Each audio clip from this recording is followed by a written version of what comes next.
الصراط المستقيم صراط الذين أنعمت عليهم غير المغضوب عليهم ولا الضالين آمين. آمنت بالله صدق الله العظيم. إن الله وملائكته يصلون على النبي يا أيها الذين آمنوا صلوا عليه وسلموا تسليما. اللهم صل على سيدنا ومولانا محمد معدن الجود والكرم وآله وأصحابه وبارك وسلم صلاة وسلاما عليك يا سيدي يا رسول الله وعلى آلك وأصحابك يا حبيب الله. دو صلاة کی بات. آج یوم آزادی پاکستان ہے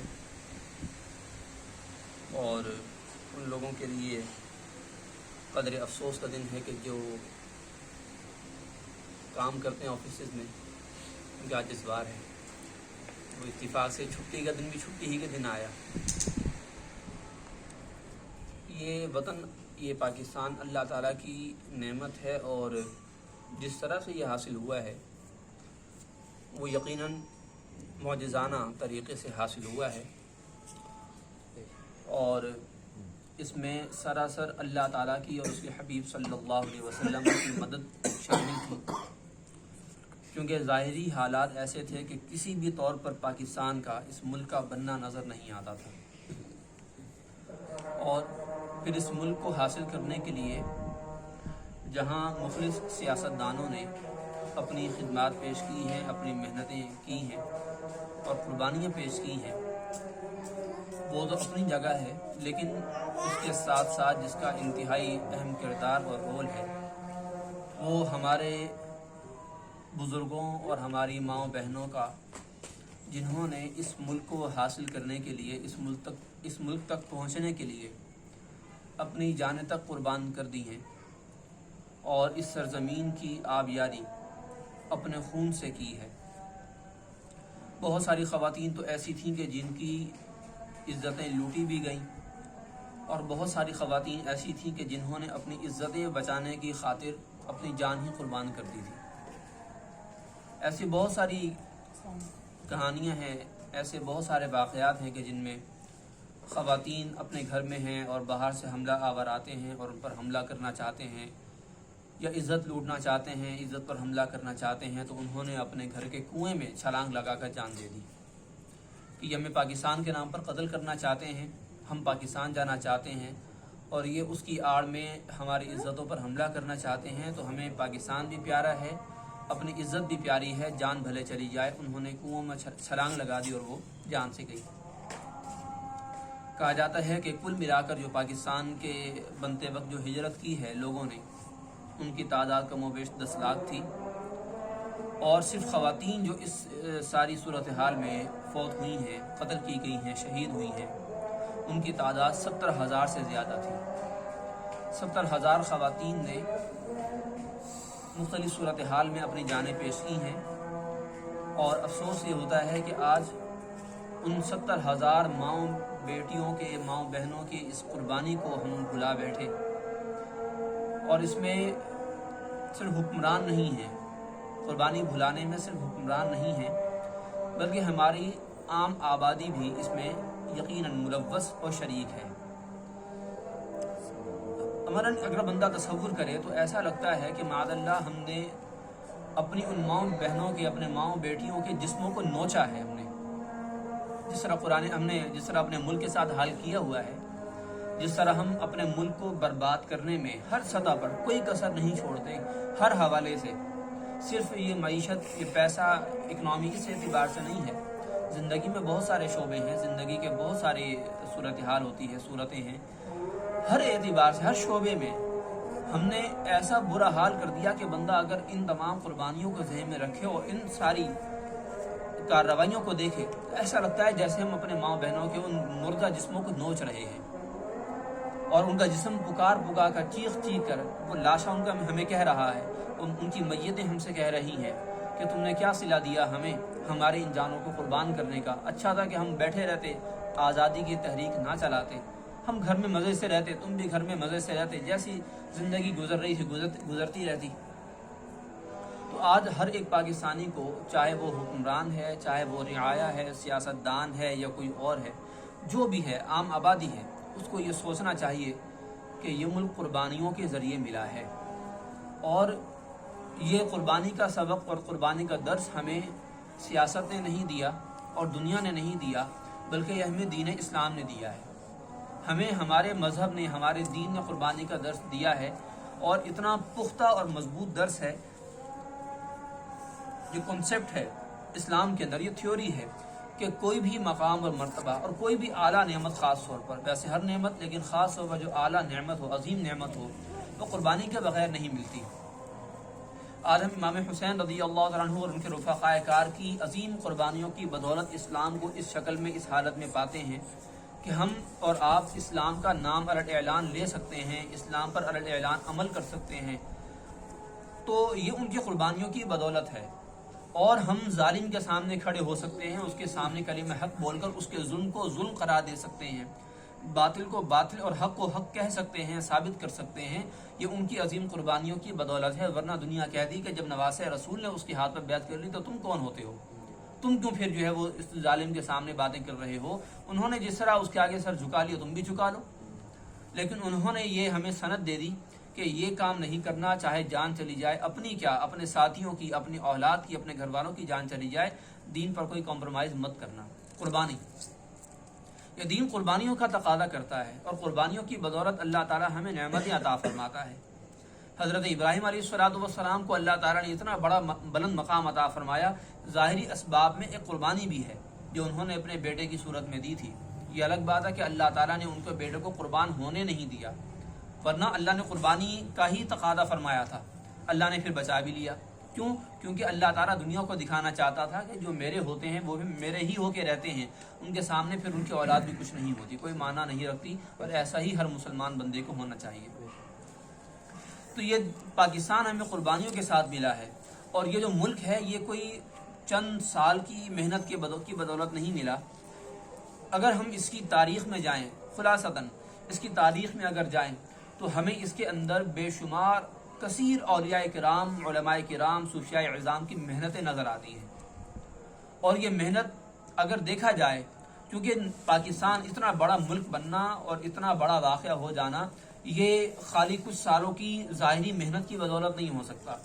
کیونکہ یہ کچھ لوگوں کی محنت کا نتیجہ نہیں تھا، بلکہ ایک قوم کی محنت کا نتیجہ تھا، اور قوم بنتی ہے فکر سے، اور یہ جو فکر تھی، یہ دو قومی نظریہ ہے، یہ جو سوچ اور فکر ہے یہ برس ہا برس سے چلتی آ رہی تھی۔ جب سے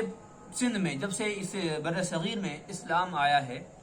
اور اس وقت سے مسلمان اور غیر مسلم میں فرق واضح ہوا ہے،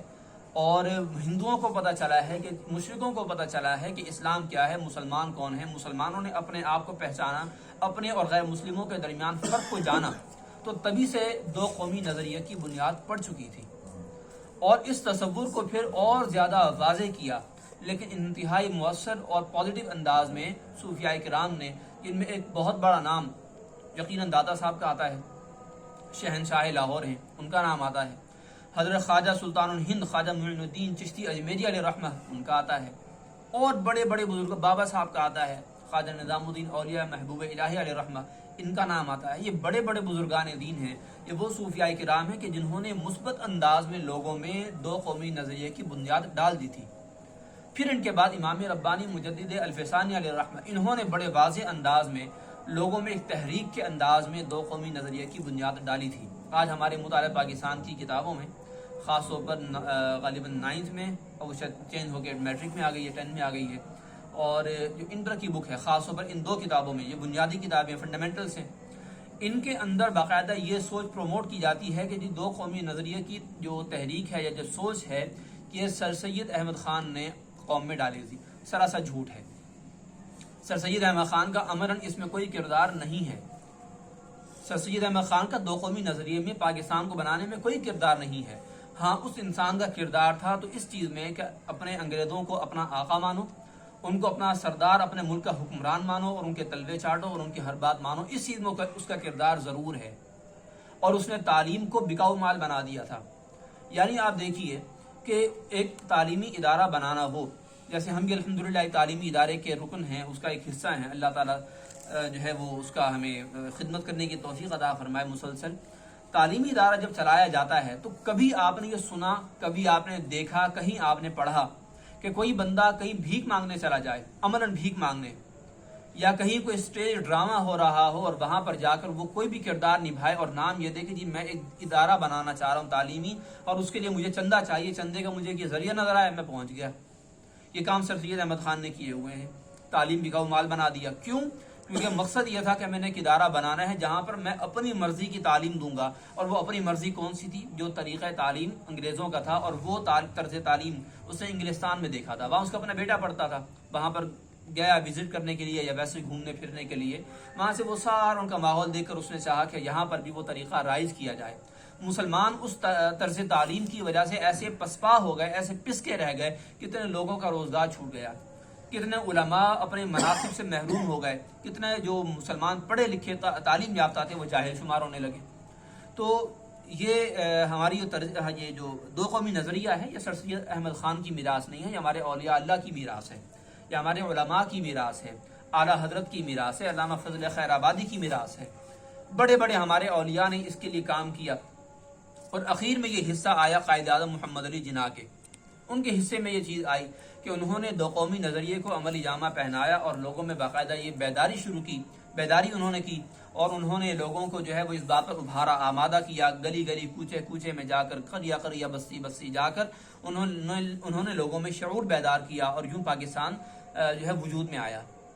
پاکستان کو بنانے میں اگر تاریخ پر دیکھا جائے تو علماء اہل سنت اور صوفیاء کرام کا جو حصہ ہے وہ اتنا نمایاں ہے کہ اس کے بارے میں نہ کوئی شک کی گنجائش ہے، نہ کسی قسم کا کوئی شبہ کیا جا سکتا ہے، اور اس کے برخلاف جتنے مخالفین اہل سنت ہیں وہ سب کے سب پاکستان کے بنانے کے مخالف تھے۔ بلکہ بعض لوگ تو یہ کہتے تھے، موجودہ دور ہی کے لوگ ہیں اور ان کے اجداد یہ کہتے تھے کہ اللہ کا شکر ہے کہ معاذ اللہ پاکستان کے بنانے کے گناہ میں شریک نہیں تھے، اور آج بھی وہ اس بات کا برملا اظہار کرتے ہیں کہ ہاں یہ واقعتاً ہمارے باپوں نے بات کہی، اور ہم بھی یہ بات کہتے ہیں معاذ اللہ رہتے اسی ملک میں ہیں، کھاتے اسی ملک کا ہیں، اسی نام سے ان کی پہچان ہے، اور اسی ملک میں اپنی سیاستیں چمکاتے ہیں، اسی ملک میں اپنی جائیدادیں بنائی ہوئی ہیں۔ یہ نہیں کہ پھر وہاں چلے جائیں، کیونکہ یہاں جو لوگ پاکستان کے مخالف تھے وہاں یہاں سے شفٹ ہو گئے تھے، اور وہ کون تھے؟ ہندو اور سکھ تھے، وہ سارے کے سارے یہاں سے وہاں چلے گئے تھے۔ تو پھر یہ لوگ جو مخالفین ہیں یہ پاکستان میں کیا کر رہے تھے اور کر رہے ہیں؟ ان کو چاہیے کہ ابھی بھی اپنا بوریا بستر سمیٹیں، زندگی کی جو سانسیں باقی ہیں جا کے ان کی گود میں جا کر بیٹھیں، پلے ان کے پاس۔ تو یہ پاکستان کے جو نمک حرام ہیں، احسان فراموش ہیں، اللہ تعالیٰ کے اس نعمت کے ناقدرے اور ناشکرے ہیں، ان کو چاہیے کہ پھر جا کر ان لوگوں کی گود میں پلیں کہ جن کی یہ تعریفیں کرتے تھکتے نہیں ہیں۔ پاکستان اللہ تعالیٰ کی وہ نعمت ہے کہ جس کی بشارتیں رسول اللہ صلی اللہ علیہ وسلم نے بھی دی ہیں، اور اس کے بارے میں ہمارے صوفیاء کرام نے باقاعدہ، یعنی بعض ایسے علماء ہیں، صوفیاء ہیں، ہم نام نہیں لیتے، انہوں نے یہ خواب دیکھا کہ آپ علیہ الصلوۃ، پہلے وہ پاکستان بنانے کے حامی نہیں تھے، حتیٰ کہ قائد اعظم محمد علی جناح ان کے پاس گئے بھی، 2-3 دن ان کے ہاں سٹے کیا، اور وہ بڑے صاحب کرامت، صاحب علم و فضل، صاحب زہد و تقوی شخصیت تھے، پیر صاحب تھے، اور یقیناً پازیٹیو پیر صاحب تھے وہ۔ ان کی مریدین کی بڑی تعداد تھی، ان کی ایک مکمل ماشاءاللہ خانقاہ تھی، جو پراپر ایک ریئل جینون خانقاہ ہوتی ہے۔ تو وہاں پر قائد اعظم ان کو منانے گئے، ان کو آمادہ کرنے کے لیے گئے، 2-3 دن وہاں سٹے کیا، تو 2 دن تک تو وہ نہ مانے، اور مریدین بھی جانتے تھے کہ ہمارے پیر صاحب مانیں گے نہیں، لیکن اگلے دن یہ ہوا کہ اچانک پیر صاحب نے قائد اعظم کی حمایت کا اعلان کر دیا۔ مریدین بڑے حیران، پوچھا کہ جناب یہ کیا بات، 2 دن تک تو آپ منع کرتے رہے، اس سے پہلے ہمیں بھی آپ کہتے رہے کہ نہیں بنانا پاکستان یا حمایت نہیں کرنی، اچانک آپ نے محمد علی جناح کی آپ نے حمایت کی ہے، سبب کیا ہے؟ تو کہنے لگے کہ رات رسول اللہ صلی اللہ علیہ وسلم کو میں نے دیکھا ہے کہ انہوں نے پاکستان کا پرچم قائد اعظم کے ہاتھ میں تھمایا ہے۔ تو اس سے میں سمجھ گیا کہ یقیناً اس میں اللہ اور اس کے رسول کی مرضی شامل ہے، اور اللہ اور اس کے رسول کی تائید اور حمایت حاصل ہے، لہذا میں نے اس وجہ سے سمجھ لیا کہ یہ کام بالکل درست ہے، اور اللہ تعالیٰ نے خاص ان کو اس کام کے لیے چنا ہے، ہم نے اعلان کر دیا۔ تو یہ پاکستان ایسا نہیں بنا، 2-4 چند روز کی محنت نہیں ہے، اس کے لیے صدیاں لگی ہیں، کئی جانیں اس کے لیے قربان ہوئی ہیں، ہماری ماؤں بہنوں بیٹیوں کی، ہمارے بھائیوں کی، ہمارے بزرگوں کی، آباء و اجداد کی بڑی عظیم قربانیاں اس کے لیے ہیں، اور آج ہم پاکستان کو جس طرح نوچ نوچ کر معاذ اللہ کھائے جا رہے ہیں، العیاذ باللہ، پناہ ہے اللہ تعالیٰ کی۔ اللہ تعالیٰ ہمیں اپنے وطن عزیز کی حفاظت کرنے کی توفیق عطا فرمائے اور محبت کرنے کی توفیق عطا فرمائے۔ یہ حدیث شریف بیان کی جاتی ہے کہ حب الوطن من الایمان، کہ وطن کی محبت ایمان کا حصہ ہے۔ یہ جو الفاظ ہیں ویسے علماء حدیث نے محدثین نے اس کا انکار کیا، وہ کہتے ہیں کہ یہ حدیث نہیں ہے، اور بعد نے اس کو اس انداز سے بیان کیا ہے کہ خاص ان الفاظ کے ساتھ ہمیں حدیث معلوم نہیں ہے، یعنی وہ بالکل انکار نہیں کرتے کہ حدیث ہے ہی نہیں، یہ جھوٹی ہے، بلکہ وہ احتیاطاً یہ کہتے ہیں کہ ہمیں اس کے یہ الفاظ ملے نہیں ہیں۔ جیسے امام سخاوی نے کہا، ملا علی قاری نے کہا اور علماء نے کہا کہ لم اقف علیہ، مجھے اس کے بارے میں واقفیت نہیں ہے، میں اس پر واقف نہیں ہو سکا۔ وہ اتنا کہتے ہیں احتیاط کی وجہ سے کہ ممکن ہے حدیث یہ ہو لیکن ہمیں نہیں ملی۔ تو بعض علماء نے اس کا، جیسے امام سخاوی نے بیان کیا ہے کہ اگرچہ ہمیں اس کی یہ الفاظ تو نہیں مل سکے لیکن اس کا معنی درست ہے۔ اب معنی درست کیسے ہے؟ وہ معنی یوں درست ہے کہ دیکھیں، محبت کرنے کا مطلب ہوتا ہے کہ بندہ اس کا وفادار ہوتا ہے، جس سے بندہ محبت کرتا ہے، جس سے دوستی رکھتا ہے، اس کا بندہ وفادار ہوتا ہے، اور وفاداری ایمان کا حصہ ہے۔ وفا کرنا، وفاداری کرنا، وعدہ وفا کرنا، دوستی وفا کرنا، محبت وفا کرنا، یہ ایمان کا حصہ ہے۔ کہ جیسے اللہ نے فرمایا کہ یا ایھا الذین آمنوا لم تقولون ما لا تفعلون، وہ کیوں نہیں کرتے جو کہتے ہو، کبر مقتا عند اللہ ان تقولوا ما لا تفعلون، اللہ کی بارگاہ میں یہ بات بہت بڑی اور بری ہے کہ جو تم بات کہتے ہو وہ کرتے نہیں ہو۔ تو اس کا مطلب وعدہ وفا کرنا۔ یا بنی اسرائیل اذکروا نعمتی التی انعمت علیکم واوفوا بعہدی اوفی بعہدکم، اے بنی اسرائیل اللہ کی اس نعمت کو یاد کرو، میری اس نعمت کو یاد کرو جو میں نے تم پر کی، اور میرا وعدہ پورا کرو، وفا کرو، وعدہ وفا کرو، میں تمہارا تم سے کیا ہوا وعدہ وفا کروں گا۔ تو وعدہ وفا کرنا ایمان کا حصہ ہے۔ تو اس اعتبار سے یہ حدیث شریف کا معنی جو ہے وہ درست بنتا ہے کہ یقیناً وطن سے محبت کرنا ایمانی تقاضا ہے ایک طرح سے، یعنی جزوی پاشری۔ اور خود آپ علیہ السلام کی وطن سے محبت کا یہ عالم تھا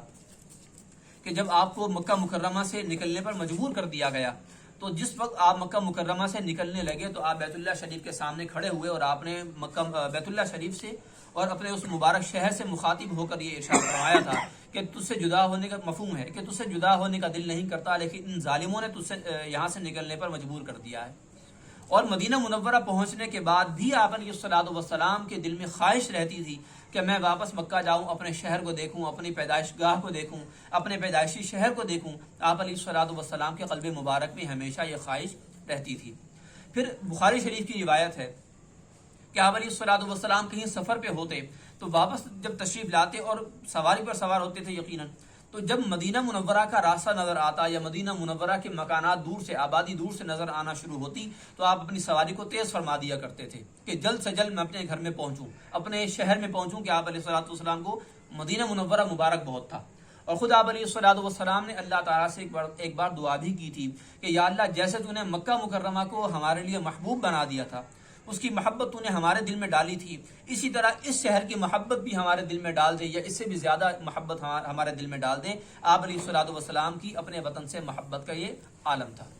تو وطن سے محبت کرنا یہ ہم سب کا ایک گویا ایمانی تقاضا ہے، اور محبت یقیناً عمل مانگتی ہے۔ جیسے ہم آپ علیہ السلام سے، اللہ تعالیٰ سے، اولیاء کرام سے اور دین سے محبت کی بات کرتے ہیں تو یقیناً ہمیں اس کے عملی تقاضے بھی پورے کرنے ہیں، اور اسی طرح اپنے وطن سے محبت کے جب دعوے ہم کریں تو اس کے تقاضوں کو پورا کرنا بھی ہم پر لازم ہے،